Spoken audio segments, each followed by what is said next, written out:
Hello everybody, I'm Brinda Basida, second year Room Fellow at Augusta University, Georgia. So I think AWIR, I call this basically the powerhouse of women or Purple Avengers because it's by the women, for the women, and not only that, they support fellows in all aspects. It helps us for networking, learning, in terms of research opportunities, and also they provide all financial aid to they cover your travels and your stay as well. So that is amazing for a fellow with our little salary.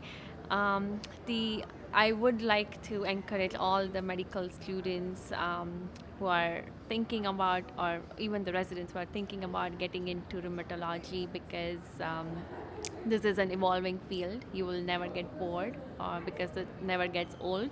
There's new diagnosis, therapeutics, lab tests coming every single day. So it keeps you on your toes. And if you have puzzling mind or if you like detective stories, this is the way to go.